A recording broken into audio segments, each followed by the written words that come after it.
Thank you very much, Professor. I'm honored to be here, and I've learned a lot from every lecture already during the course of the day. I'll be covering the past, present, and future of aortic care by looking into what I call the playbook of thoracic aortic disease. When we were youngsters in school playing sports, we had a playbook that had all of the important maneuvers for our team, and that was very secret. And we would give anything to obtain the playbook of the opposing team. In this case, the opposing team is aortic aneurysm, and for the last 18 years at the Aortic Institute, we've been reading the playbook of this disease. Of course, it has two main plays, as you see indicated here: rupture, which is self-evident, and dissection. We'll be talking about those, but in addition, we'll talk about many subtleties of the behavior of this disease. It's important first to get some basics covered. These are three conditions that are often mistaken, especially when a call comes from the emergency room. Acute aortic transection is an instantaneous phenomenon. It's a young man in a car accident, a normal aorta is torn. Degenerative aneurysm is a chronic condition that takes time to develop. And acute aortic dissection is a splitting apart of the layers of the aortic wall that requires a defective aorta in order to propagate. Most people think abdominal aneurysm is the most common lethal condition affecting the human aorta, but it's not. It's actually acute type A aortic dissection. The reason it's not acknowledged is that if you come into the emergency department, you complain of chest pain, and you die, you're signed out as a myocardial infarction.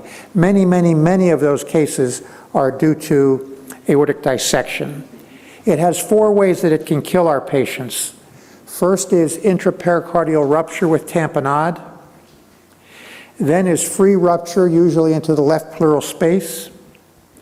Then is acute aortic insufficiency, which in contradistinction to chronic aortic insufficiency is very poorly tolerated and causes shock.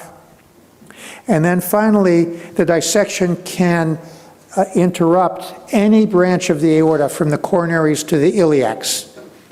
The fact that it can affect any branch organ means it can masquerade. It can look like a primary problem in any organ of the body, from the heart to the intestines to the legs.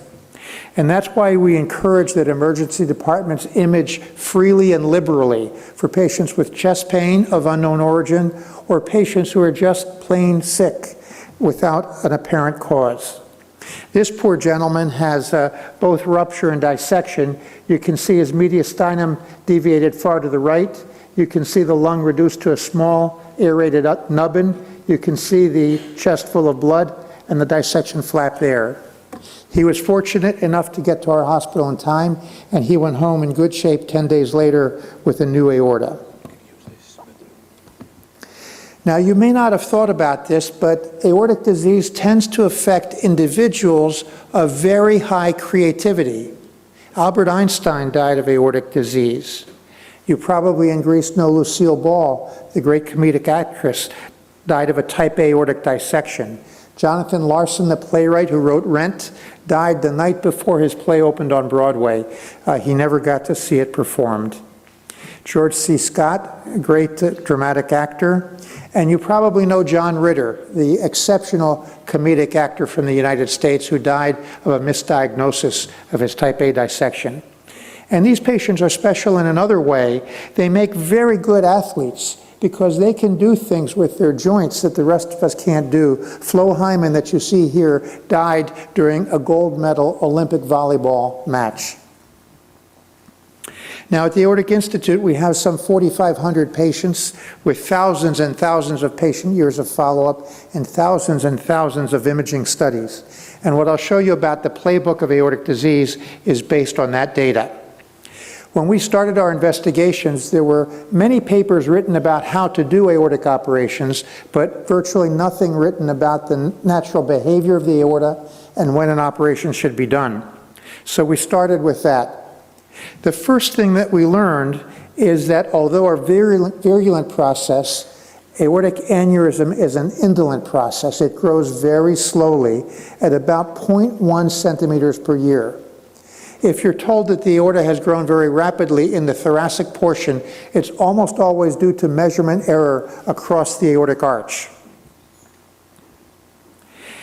The next graph that we printed, we couldn't believe the sharpness of the demarcation. Let me see if I can get that to play for you. That should play in just a moment. It came out very sharply demarcated. This is the lifetime likelihood of suffering a complication of your aorta, rupture or dissection. You can see the sharp demarcation here at an aortic size of 6 centimeters. By the point in your life that you've achieved that dimension, you've incurred a 34% likelihood of rupture or dissection. That's as sharp as it could possibly be. Now, for the patient, the lifetime risk is a little difficult to acknowledge, to understand. When the patient is sitting in front of your desk, he wants to know, doctor, next year, what's my likelihood of having a bad event related to my aorta? You can see that rupture increases as the aorta grows, reaching about 3.6% at a dimension of 6 centimeters. That dimension will be critical throughout our time together this afternoon. Similarly, dissection follows a stepwise increase in occurrence as the aorta grows to 6 centimeters. And death also increases at that level. Now, in the next graphic, I will blend together for you these 3 charts: dissection, rupture, and death. And let's see what we get. We'll blend these electronically.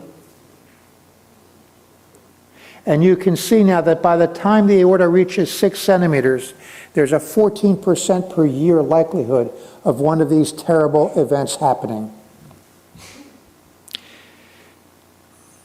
This analysis has allowed us to make scientifically based guidelines about when the aorta should be removed. This is a massive thoracoabdominal aneurysm we took out a little while ago. The head is up here, the legs are down here. It's like a python snake, as you can see. It turns out that an American soda can is exactly 6 centimeters in diameter. So if you remember nothing else from our time together, if your patient's aorta is approaching the size of an American soda can, it has to come out.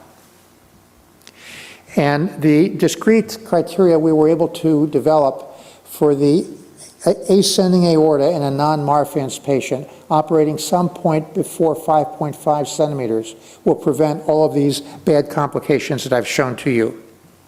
Now, of course, one size criterion, it can't work for everybody. There are very small people, there are very tall people. And we published this nomogram where you put in the patient's body surface area and his aortic size, and it will put him either into a low, medium, or high risk group. So we understand now when the aorta does these terrible things. But what is it that causes aneurysm disease? Well, I'm proud to say here that the first one to recognize the family patterns of aortic disease was Hippocrates, when he noted in his monograph on airs, waters, and places that the nomadic warriors tended to have easy bruising and lax joints. And he was describing Ehlers-Danlos syndrome in the year 400 BC. Now, in the next few minutes, I hope to convince you that thoracic aortic aneurysm is a genetic disease and that Marfan's is just the tip of the genetic iceberg. You know, Marfan's disease has been known for over a century. Its etiology is well understood. It's a mutation on the fibrillin gene. There are hundreds and hundreds of individual variants on the fibrillin gene that can cause Marfan's syndrome. We recognized about 18 years ago that there was more to it than Marfan's disease. I was making rounds on a 59-year-old woman we had operated on for type A dissection. She was feeling well. It was post-op day 3, and I said, "Ma'am, has anybody else in your family had such an event?" And she said, "Well, doctor, don't you remember 10 years ago you operated on my mother for the same thing?" I had no recollection. We do this all the time. And then I said, "Anyone else in your family?" And she started to cry. And she was inconsolable, just tears and tears and tears. Finally, we were able to say to her, what is it that you're trying to tell us? She said, "Doctor, I don't know, my little girl, they said it was her heart." And her daughter was the youngest individual ever to die at Yale University of a type A dissection. So here we had 3 generations in one family, and that's what put us to work.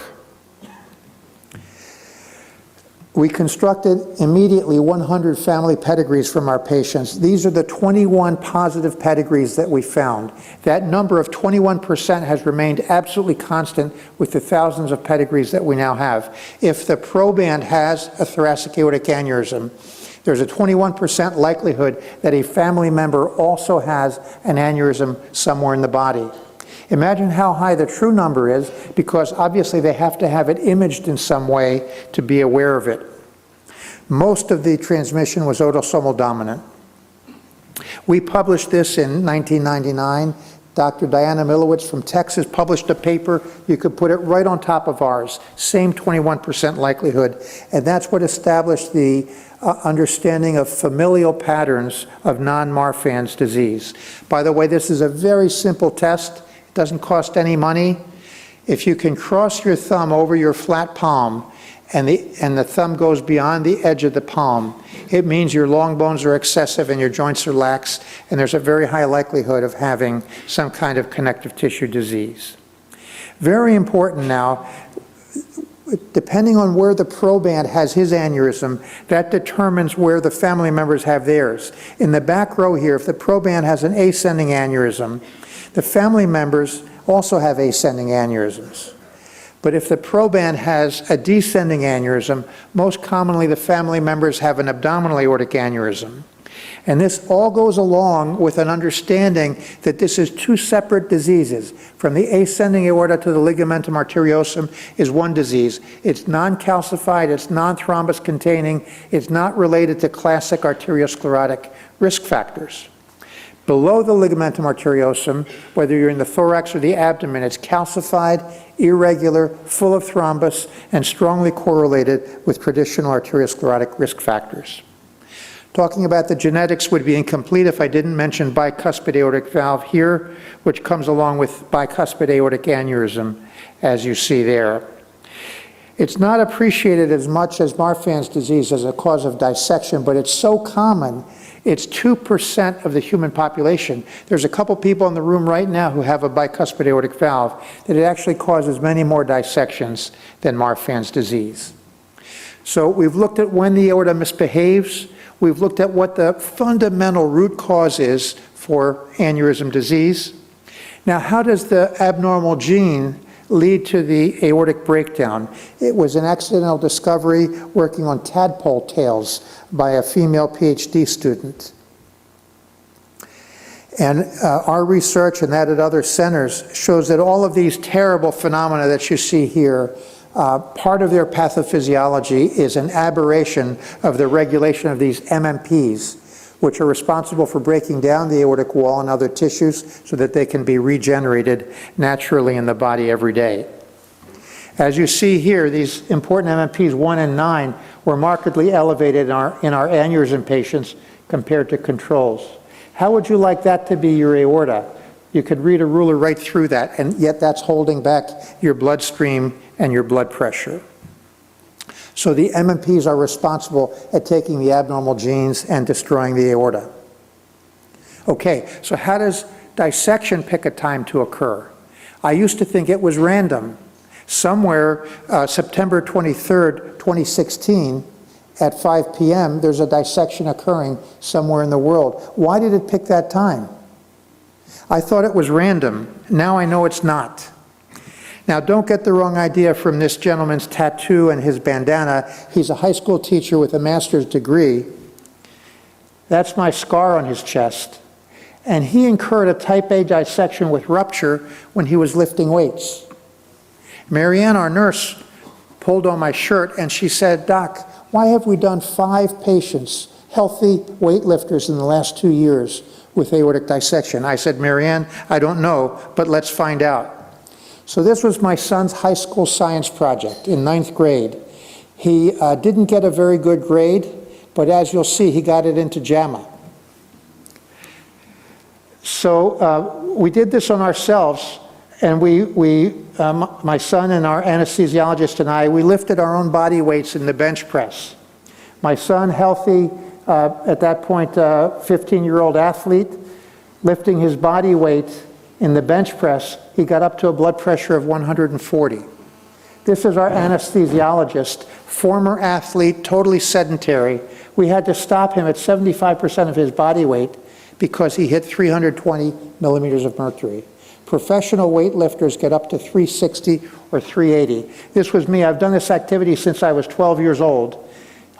Starting blood pressure 130, I got up to about 240, 250, lifting my body weight of 80 kilos. So I know of no other environment where one can see pressures of this magnitude. Not in the coronary care unit, not in the operating room, not in the postoperative cardiac ICU. So we recognize now that this was causing instantaneous hypertension during the effort cycle of weightlifting, and this is my son's paper in JAMA. After we published that, we got many, many reports from all over the country, and we were able to publish a review of 31 young athletes who suffered this while exercising. You can see that they were almost all male. They all had unknown but pre-existing dilatation of the aorta in the range of 4 to 5 centimeters. Almost all of the dissections occurred in the ascending aorta. And many of these young people died before a diagnosis was made and they got to the hospital. So I know it raises socioeconomic issues, but I'm on a mission that all our collegiate athletes and hopefully our high school athletes can have an echo. We've developed a snapshot echo that can be done by the trainer. Doesn't even need a nurse or technician. We can read it for all the 4 conditions that tend to cause sudden death in athletes. And they say, well, that's very expensive, but it's $300 to buy shoes for the kids to compete in sports. We can afford an echocardiogram to prevent these needless deaths. Now, after we noticed this impact of hypertension, we went to work and we called all our patients who suffered acute dissection and we asked them, what were you doing when it happened? It's the most painful condition that the human body can feel, so everybody remembers what they were doing. And we found that 1/4 of them remembered a physical stress when the pain came on, and 40% remembered an emotional stress, like very upsetting news, bad business lunch, big losses at the casino, stress on a business trip, attending a sister's funeral, emotional stress of being told you have lung cancer. And one 48-year-old man was very proud to tell our nurse that he was engaged in vigorous sexual activity at the moment his dissection pain came on. So put that in the physical category if you want, or the emotional, wherever you want to put it, you can put that. So this led us to the following schema, that there is a genetic predisposition to aneurysm and dissection. The MMPs are involved in a complex pathophysiology. The MMPs break down the aortic wall so it dilates. Then there's a particular acute physical exertion or emotional stress that causes transient marked increase in blood pressure and allows the dissection to occur. And we have shown the impact of hypertension the way an engineer would study a tube. You only need to know these 6 parameters: the diameter in systole and diastole, the thickness in systole and diastole, and the pressure in systole and diastole. The operating room gives us an ideal environment to measure all these very precisely. You can see that we can easily measure the diameter, and then we magnify the aortic wall so that we can measure the difference between systole when the aorta thins and diastole. And all of these measurements confirm that the aneurysmal aorta becomes inelastic. Its distensibility vanishes, so instead of stretching, it becomes inelastic. And you can see here that the wall tension becomes very great. And in the blue bars, at a blood pressure of 200 with a 6-centimeter aorta, you're approaching 800 kilopascals of force. And 800 kilopascals is what it takes to tear your aorta. So the experimental findings correlate exactly with the clinical findings in terms of the behavior of the aneurysmal aorta. And now we study the tissues very carefully biomechanically in the laboratory, stretching in 2 dimensions as you see there. And the engineering predictions come out with dissections and ruptures occurring exactly when we see them clinically. I'd like to end in the last 5 minutes with a look at the molecular genetics of this disease. I'm a surgeon. I love to take out aortas. I do it every day. It gives me great satisfaction, but I recognize that genetic understanding is absolutely the future of this disease. These are the main mutations that were previously known to cause thoracic aortic aneurysm and dissection. Please remember, this is a dominant disease. The two recessives that you see there are very uncommon. The take-home message is aortic aneurysm is transmitted in a dominant inheritance. It's very important to know which mutation it is, because heretofore we treated all aneurysms the same. But now we know more precisely the behavior of each individual mutation, like these two, the ACTA2 and the MYLK, which dissect at a very early size. So it's extremely helpful to know that. And we recently published our conducting 100 whole exome sequences. We're now up to 250, and we find many, many new variants, and we're attacking these to make sure that they are actually pathogenetic. And then we're also looking closely at the genome for completely different mutations in different genes that cause this disease. This is the frequency distribution from our first 250 whole exome exams. You can see that the Notch1, the MHY11, and the FBN1 are the most common irregularities that we find. This allows us to create a dictionary of variants that cause this disease. Very, very soon you'll be able to look your patient's mutation up in the dictionary and know exactly how that aorta behaves. Now, everything we've said so far about aneurysms is negative. Is there anything positive about having an aneurysm? We have in America the expression, a silver lining behind a cloud. And there is a silver lining in ascending aneurysm disease. We noticed when we were operating on these patients, exposing the femoral artery for cannulation, that it was pristine. It was like a teenager's artery, almost always soft, no atheroma, no fatty streak. So we got a feeling that this disease might be protecting against arteriosclerosis. We calculated the calcium score in the body. If you had male gender, hypertension, smoking, dyslipidemia, diabetes, or advanced age, you had a high calcium score. If you had ascending aneurysm or annuloaortic ectasia or dissection, you had a very low calcium score. Your intimal medial thickness was even less. Your artery is thinner than normals. And then the incidence of MI and coronary artery disease is very, very low.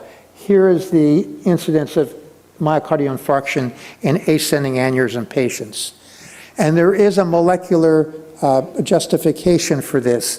The mutations that cause aneurysm cause increased MMPs, but they degrade the media as well, so they get rid of the plaque and the thickening of the wall before it has a chance to develop. So these mutations are pro-aneurysmal, but anti-atherogenic. It raises the question, well, most of us will die from arteriosclerosis. Would we trade that in exchange for needing one aortic operation in our lives? Finally, I'd like to talk to you about our RNA signature test. The big problem with this disease is to identify who in here has an aneurysm. It's a silent disease. 95% of patients have not one symptom until they dissect and die.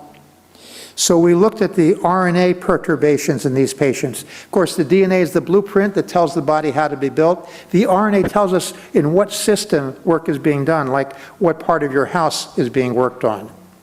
Our blood test now from a peripheral sample can tell with 80% accuracy, as you see there, if you have an aneurysm or not.